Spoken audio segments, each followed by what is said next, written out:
Welcome to Morbid Outdoors, the podcast that ventures deep into the shadows of the wild. Here, we unravel the mysteries of missing persons, explore spine-chilling legends, and share the most morbid stories that nature has to offer. From the depths of the dense forests to the highest mountain peaks, we'll uncover the secrets that lie hidden in the great outdoors. Join us as we navigate the eerie, the unexplained, and the terrifying. So if you dare, grab your gear and let's embark on a journey into the unknown. This is Morbid Outdoors.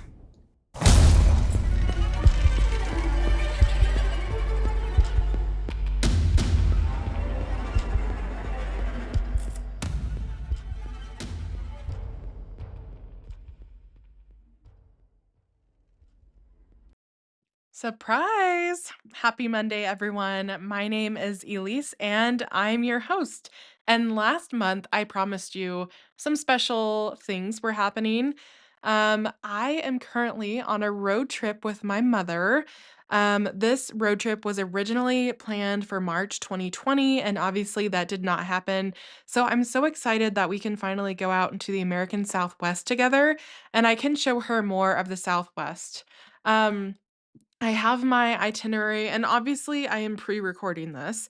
But I don't want to share my full itinerary just for safety issues, not that I'm like a celebrity or anything, but I do value some privacy even though I do this podcast. And my mom flew in on Saturday into Salt Lake and we had some fun. And so now we are on the road and we are heading to Page, Arizona. And so I thought it would be fun to bring you along on this road trip and do little bonus episodes about places that we will be visiting. Now, I wanted to do one episode per day. However, that is extremely lofty in terms of recording. And there are some places that we are going that don't really have morbid stories or anything like that. And so I didn't want to put out an episode every day and it would be like 10 minutes or something. So today is Monday, June 8th. Thank you for joining me. I hope that this was a total surprise in your feed. And today we're going to be in and around Page, Arizona, seeing some of the different sites there. Now, I have been to Page many times. I've done a lot of hiking there and sightseeing, but it's my mom's first time. So I'm super excited to show her. And I'm excited that you listeners are kind of gonna go on along on this road trip with us. So today I just have a little mini episode about Glen Canyon National Recreation Area incident reports because there are some ones that are kind of wild. So strap in, let's get going. Thanks for joining me today. And my next episode will be Wednesday, and then there will be an episode on Friday. So thanks for coming along with us on this road trip. I hope you enjoy. Let's dive into these incident reports. All right. So, I do read incident reports. I think some of them are kind of fun and some of them are really sad. And something that I was not expecting, I cannot talk. When I was reading about Glen Canyon National Recreation Area was the amount of sexual assaults that are reported. It is, I mean, it like a crazy number, a crazy number. I have never seen this many sexual assaults or rapes, incident reports in a national park, managed area until I started reading these. So I don't know if it's because it's a popular party place. There's a lot of camping. I don't know, but it was so wild. And then another thing that I found when I was reading these were a lot of carbon monoxide poisonings, and deaths, because we're talking about Lake Powell and Horseshoe Bend, and there's a lot of boats on Lake Powell, and apparently things can go super, super wrong when you're on a boat. There were a lot of carbon monoxide deaths. I'm not including all of those, but maybe there might be one or two. So our first incident report from Glen Canyon National Recreation Area takes place on Monday, June 26, 1995, and the title is Mentally Unbalanced Person. On June 22nd, rangers received a report of a man acting strangely in the Stanton Creek primitive camping area near Bullfrog. The man, later identified as MC, had asked campers for food and a place to sleep. They provided MC with food but refused to let him stay in their camp. MC then told the campers that he was in the Bullfrog area to, quote, destroy a nucleus of cannibals and that everyone there was in danger. Rangers subsequently found MC locked in one of the area's portable outhouses. He told them that he was an angel who had been dispatched to Bullfrog to rid the area of a nucleus of purple cannibal people. He further stated that he'd been able to sleep only 50 hours in the previous month because of his mission, and repeated the warning that everyone in the area was in danger from the purple cannibal people. He could not explain how he'd gotten to the area or how he was going to carry out his mission. He had neither money nor transportation. MC was taken to the Bullfrog detention facility where he agreed to voluntarily commit himself for a mental evaluation in St. George, Utah.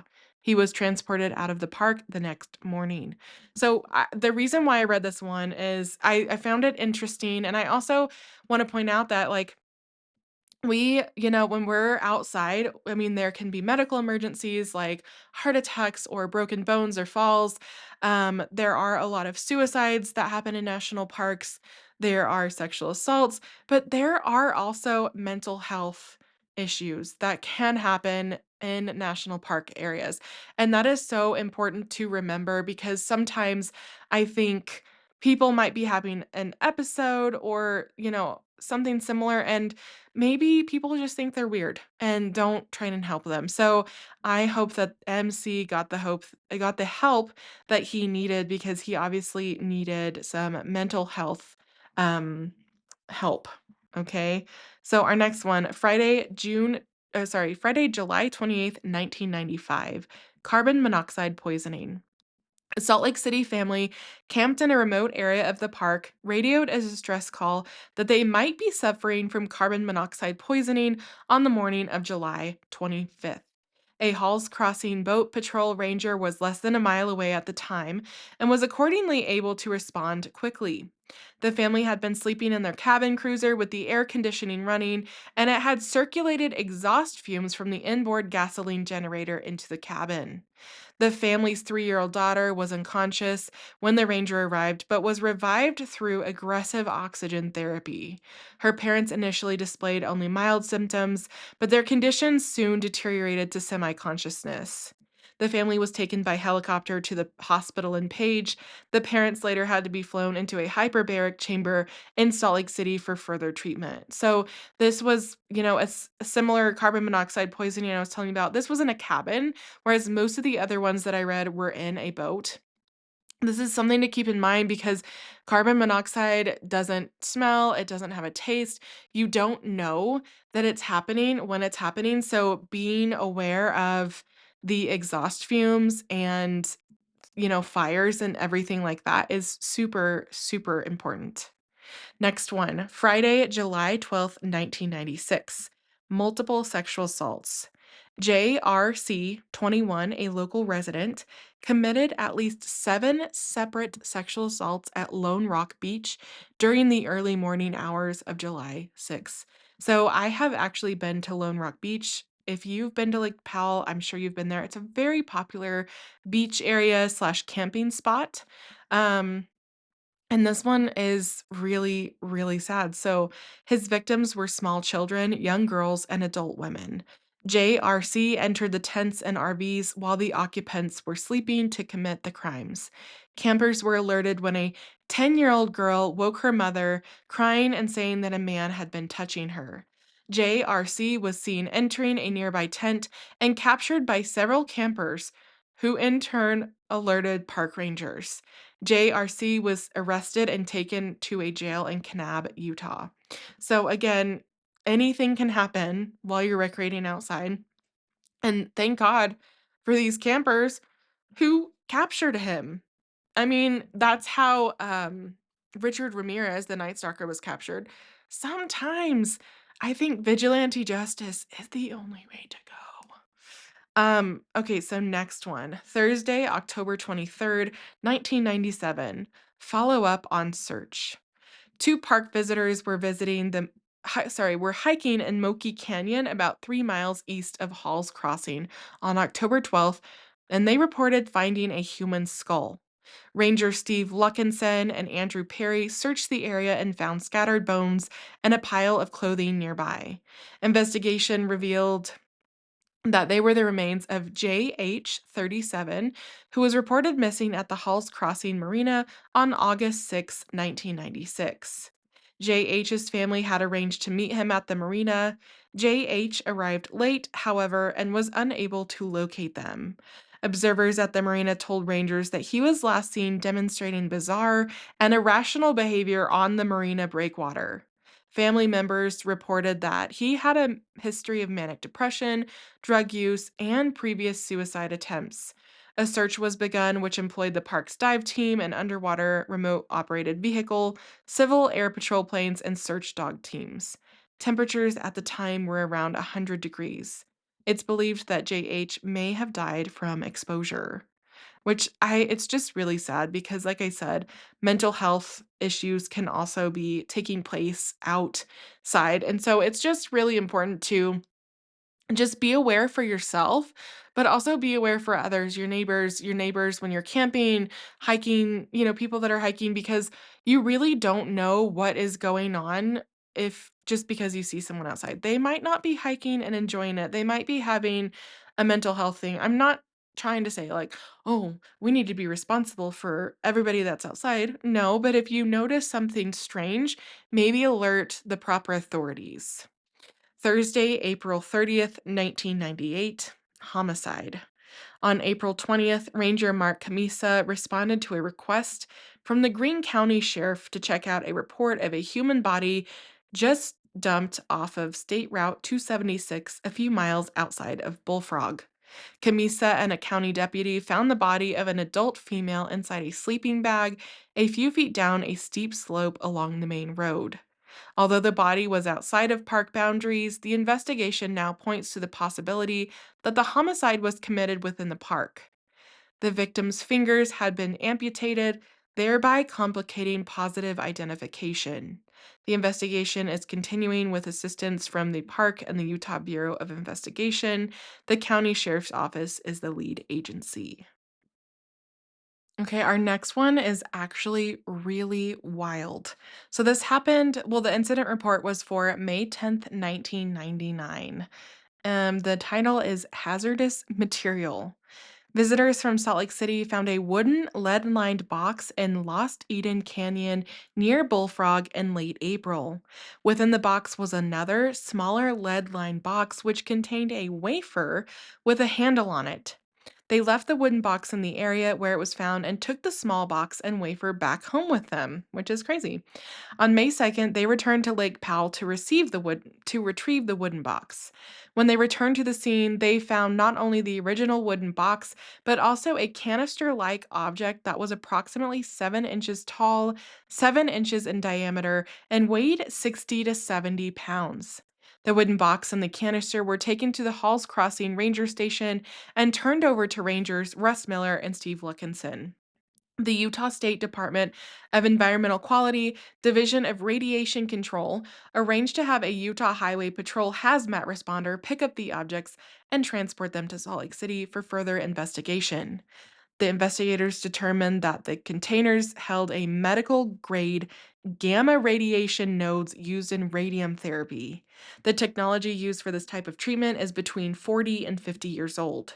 It's possible that these boxes were left in the canyon before the creation of Lake Powell.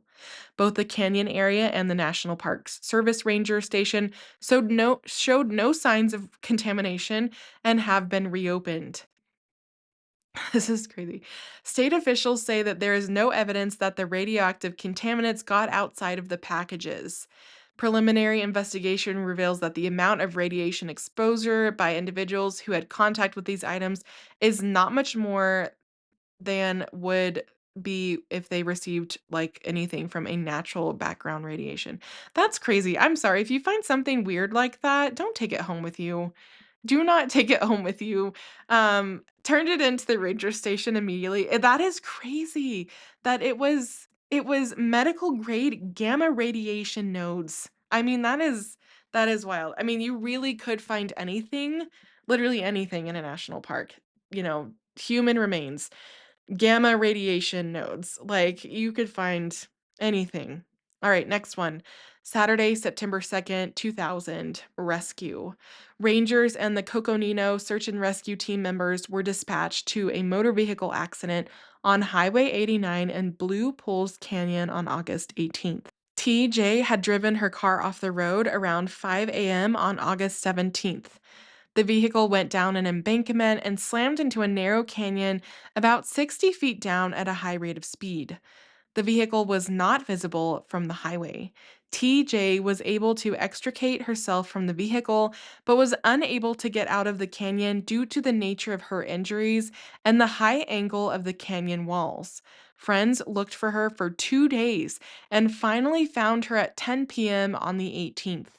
TJ had suffered two broken arms, a broken shoulder, and a punctured lung and broken ribs. Daytime temperatures reached into the high 90s, causing her also to suffer from dehydration. She was evacuated from the canyon via a high angle rescue and flown to Flagstaff on a classic lifeguard helicopter. And I don't know who this TJ is, but she is a freaking badass because imagine having two broken arms, a broken shoulder, and a punctured lung and broken ribs, and getting yourself out of a car that has been smashed and slammed into a narrow canyon. Like, that is crazy. And what good friends. Just her friends looked for her for 2 days. That is amazing. And honestly, I hope that they called someone before they found her. Like, hey, our friend's missing. We're looking. Not sure, but glad she was found and glad she got the medical care she needed. Monday, June 9th, 2008. Couple rescued after 4 days stranded in backcountry. Park Dispatch received a call routed through 911 from Kane County Dispatch on May 31st regarding people stranded in the backcountry and needing medical attention. A Pennsylvania couple in their 60s had rented a two-wheel drive sedan and were vacationing in the Glen Canyon area. They planned to drive from Big Water to Escalante, both small towns in southern Utah, via a rugged four-wheel drive road. They later reported that the GPS unit in their vehicle advised that the couple could travel this route. About 45 miles from Big Water, though, the vehicle broke down after the oil pan was ripped out and the engine seized. The couple had several bottles of water and soda with them, but no food, and nor did they have other means of survival. After being stranded for 4 days with daytime temperatures in the high 80s, they were able to flag down a visitor on a dirt bike who called 911 on his cell phone. Classic Lifeguard launched two helicopters from Page to fly the couple out. They were extremely dehydrated and they were kept at the hospital overnight for observation. The couple never stopped at any various visitor centers to ask for information, nor did they turn back when they came upon signs on this backcountry road which said that the road was impassable. If they hadn't encountered the person on the dirt bike, it's likely that they would have perished. Rangers are increasingly dealing with visitors who rely on navigation systems, which may provide misleading information, often with tragic results. While navigation systems such as GPS can be fine tools, nothing can replace up to date information from informed personnel, as well as using common sense when out in remote areas. So, this, this incident report towards the end was a little scathing. It is the couple's fault that they were stuck out there. I'm sure they know that, but again, people, when you're outside, you need to stop by visitor centers and ask about these things. You cannot rely on your phone, you cannot rely on GPS. Sometimes you can't even rely on a map. You need to speak with the people that work and live in the area. I can't believe these people kept going even when the sign said do not keep going. This road is impassable. And that's on stupidity. I'm glad that that person saw them and that they were able to get the help that they needed because they would have definitely died out there. All right, here's one from Horseshoe Bend. Wednesday, July 28th, 2010. Greek visitor falls to death at Horseshoe Bend Overlook. Rangers responding to a report of a man falling from a cliff at the Horseshoe Bend overlook last Saturday found the body of a 20-year-old man at the base of the cliff near the Colorado River. He was identified as a Greek national who had been traveling with a small tour group. He'd fallen about 600 feet. Rangers and county deputies recovered the body with the assistance of a helicopter and crew from the Grand Canyon and transferred it to the county medical examiner. The Coconino County Sheriff's Office is conducting an investigation in coordination with the National Park Service. Here's another one from Horseshoe Bend. Wednesday, May 16th, 2018. Man falls 800 feet to his death. A Phoenix man fell about 800 feet to his death at Horseshoe Bend Overlook on Sunday, May 6th. The body of 33-year-old Z.W. was later found by deputies and was transported to the Coconino County Medical Examiner's office. Rangers and sheriff's deputies reached the body from the side of the Colorado River, while a State Department of Public Safety helicopter was used to take Z.W. out of the canyon. Z.W.'s brother told Rangers he saw his brother slip over the edge at around 3:30 p.m. Deputies said no foul play is suspected. And another one from Horseshoe Bend. I think the previous two were before there was railing put up, and when I went in 2020, there was railing. Wednesday, January 9th, 2019, teenage girl falls to death from Horseshoe Bend Overlook. A 14-year-old California girl fell 700 feet to her death from the overlook on December 24th. So literally Christmas Eve. The girl's family reported her missing on Christmas Eve, and her body was spotted later that day by an Arizona Department of Public Safety helicopter. Her body was retrieved on Christmas Day. It is believed that the girl accidentally fell from the scenic overlook, which offers views of the Colorado River flowing below red cliffs near the Arizona Utah border. This area is only accessible by foot, and there are no barriers.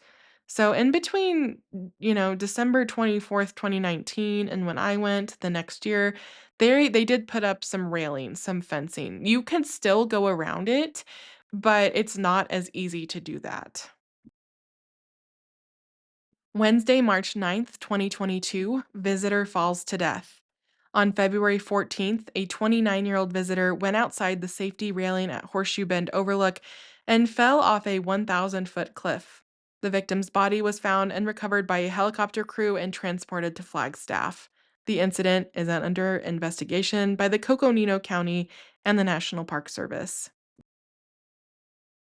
So many deaths at Horseshoe Bend. I did not know that there were this many people, and there's probably been more, that have gotten too close and fallen off. And that is, if you've ever been to Horseshoe Bend, it is beautiful, but you are so, so high up, and I can't imagine falling that far.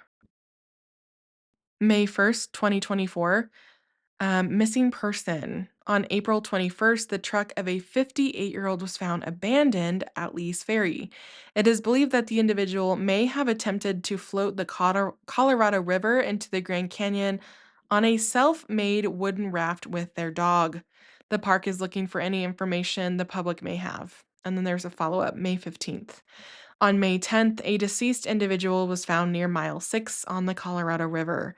It is believed to be the 58-year-old who went missing in late April, who was thought to have attempted to run the river on a homemade wooden raft with a dog. The Coconino County Medical Examiner's Office will confirm positive identification and work with the National Park Service on an investigation of the incident. And then August 21st, 2024, lightning strike.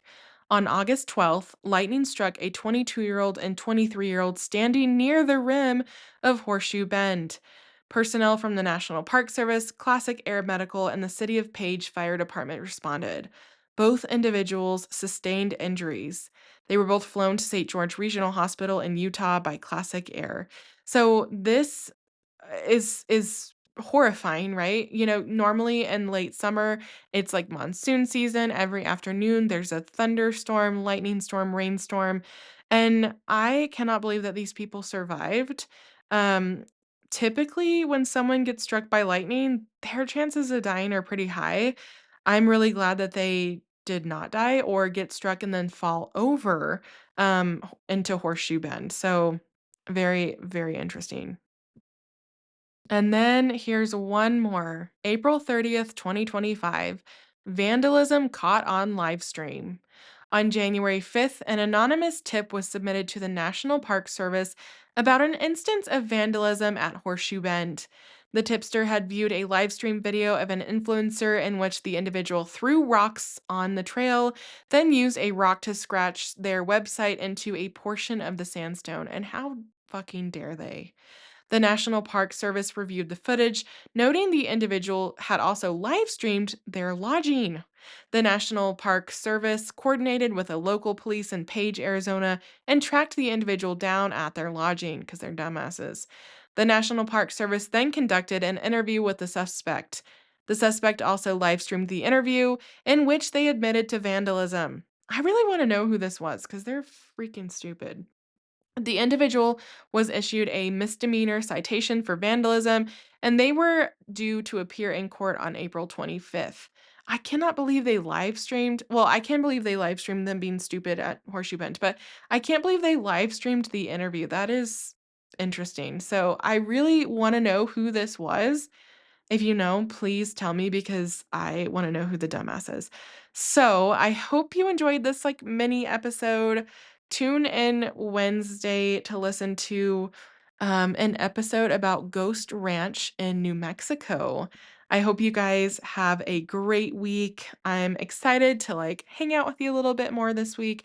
Thanks for tuning in, and I will see you on Wednesday. Bye.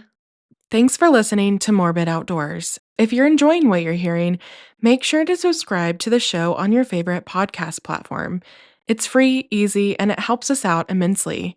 When you subscribe, you get updates on our latest episodes, and it also boosts our visibility, making it easier for other curious souls to find us.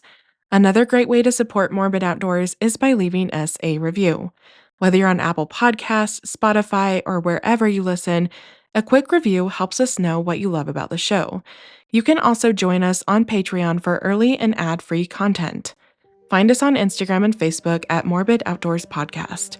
You can email us case suggestions and your campfire stories at morbidoutdoorspodcast@gmail.com. Thanks so much for the support, and I'll see you next time.